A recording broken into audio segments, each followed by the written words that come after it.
Welcome to today's video. Enjoy. Russia is preparing to invade Ukraine. The Russian military now being directly involved in fighting Ukrainian government forces. Satellite imagery show Russian combat units southeast of Donetsk in eastern Ukraine. Russia is invading Ukraine.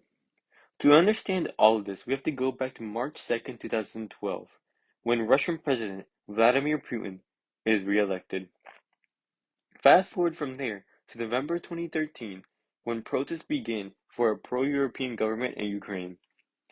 This caused the Russian government to fear that Ukraine's membership of the EU and NATO will complete a western wall of allied countries by restricting Russia's access to the Black Sea. So Putin had a plan.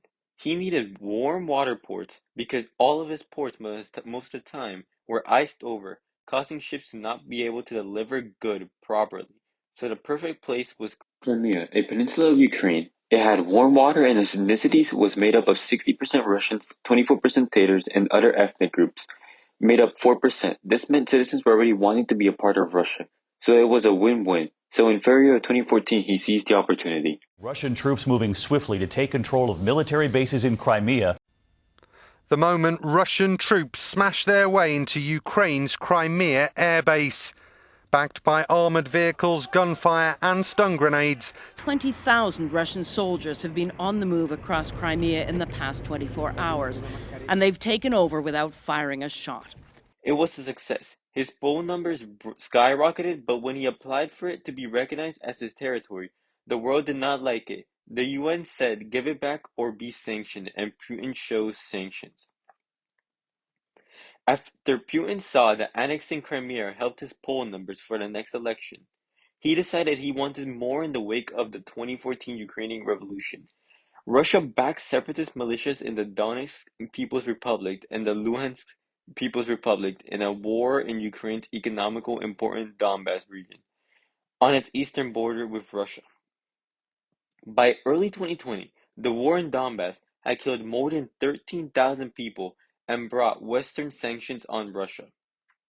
On July 17, 2014, Malaysia Airlines Flight 17 was shot down by missiles given to the separatist militias by President Putin.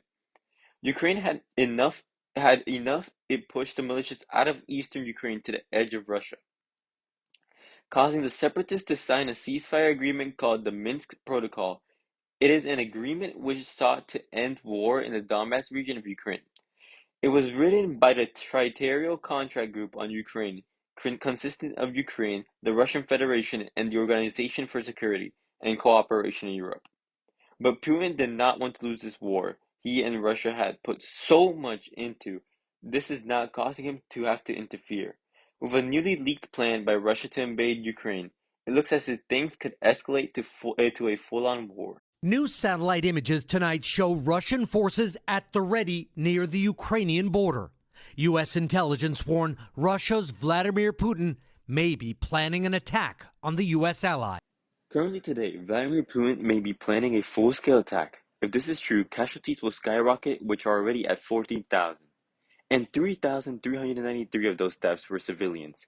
With no clear ending in sight, we will just have to sit back and see what Russia does.